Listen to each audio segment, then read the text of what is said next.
Welcome back to Capital Tonight. Our guest tonight is Kate Kuhlman with the Association of Texas Professional Educators. Thanks so much for being with us. Thank you for having me. I wanted to talk to you, a lot of new laws about to take effect, changes that lawmakers made as we head into this new school year, but wanted to also talk a little bit about a concern that you guys have about possible changes to how superintendents can be selected. What's going on here?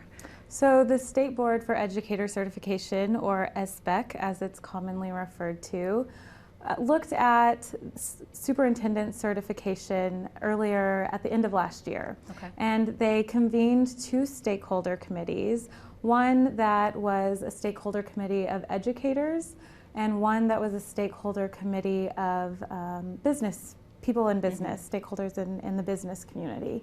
And out of that came two different recommendations on how we should look at our superintendent certification requirements. And the education community stakeholder group said, okay, well, let's look at this and say, let's substitute principal experience for managerial experience within the education community. And it had to be specific managerial experience, and they left most of the remainder of those requirements alone. So you still had to have a master's degree, Okay. and as well as some other things. You still had to complete your superintendent certification program, pass the tests that you would need to, but that's kind of the way they approached it.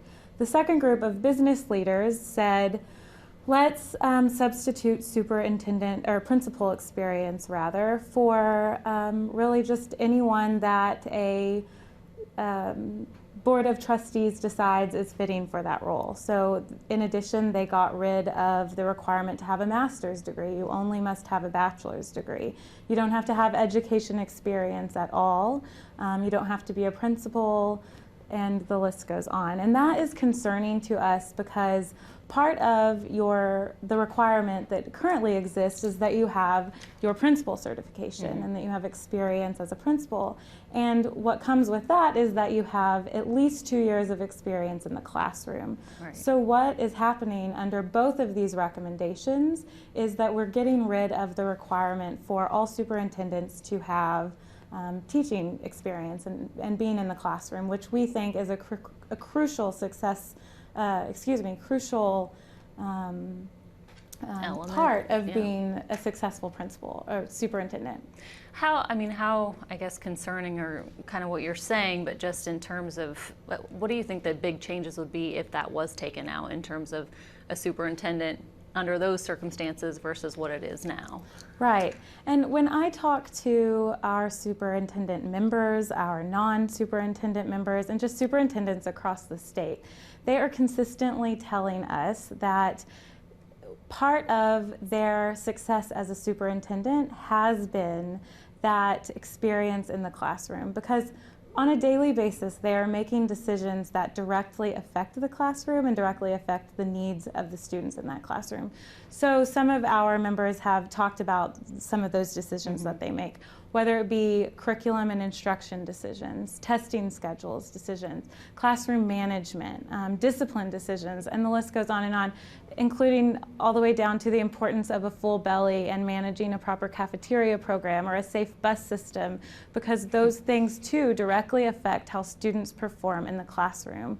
And so those are the types of decisions that they make on a daily basis, and it's that perspective as a classroom teacher that is really critical for them being a successful superintendent as well. Do you fear it would be run more as a business under a different situation, under different stipulations? I think that could certainly be part of it. And it's not that business experience is a concern, right, because what a superintendent truly needs is both experience in the classroom and experience as at the managerial level, and both of those are critical to their success, but one over the other is, substituting teaching experience out of that is extremely concerning. So when will they take a final vote on this, and what are you guys doing to try to reverse Sure. or get them to not vote that way?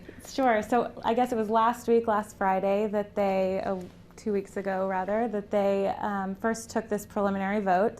the State Board for Educator certification, and that was the first step in changing this rule, and the final decision will have to be made on October 16th. In the meantime, we will make sure that the public is very educated on the decision that they're making. This has been something that, as we have started to discuss this with people, it has been a concern of administrators, teachers, parents, community members, just everyone involved in education at all has been very concerned about this decision. And so we will continue to make sure that they're educated. There is a comment period that people can submit comments if they do see this as a concern. They can submit those to the State Board for Educator certification, and we'll continue to be a part of that conversation before that decision is made. I would also add that, you know, this is not something that can't already be done. There is a process by which a school district can say, well, we want this superintendent, and here are all of the reasons why we think this superintendent is qualified to be superintendent in our school district. And they would do so through the waiver process, and they would submit an application to have that requirement of certification waived to the Commissioner of Education. So we do have what is referred to as non-traditional superintendent candidates already in the state. Not a lot of them, because it's not something that school boards typically choose to do, but so that process is already there. And on that note, during the State Board for Educator certification hearing, when they discussed this issue, one of the issues that was brought up was the fact that Major League Baseball allows a manager to not have experience as a baseball player. And that was a decision apparently that was made recently, and it was discussed as though it had really helped the profession of Major League Baseball. And so a baseball enthusiast colleague of mine informed me that actually there are not any managers that don't have any experience as a professional baseball player. And, you know, just because a decision is made doesn't mean it's the right decision. And what we can probably learn from Major League Baseball more than the decision they made is the fact that when it comes down to it, the professionals working day in and day out in that field and who know the best practices of what it takes to be a successful manager of baseball have chosen not to take that route. And we're hearing the same thing from superintendents and administrators and teachers and parents across the state, that this decision may be there, but this opportunity may be there, which, like I said, it already is, but that doesn't mean that it is the best thing for students. And so it doesn't seem necessary to move forward with this when it's not something that administrators support, the teachers support, and just because a decision is made doesn't mean it's the right one. We'll definitely be watching for what decision comes down on October 16th. October 16th. All right, Kate Coleman, thank you so much for being with us. We appreciate it a lot. Great, thank you. We will be right back.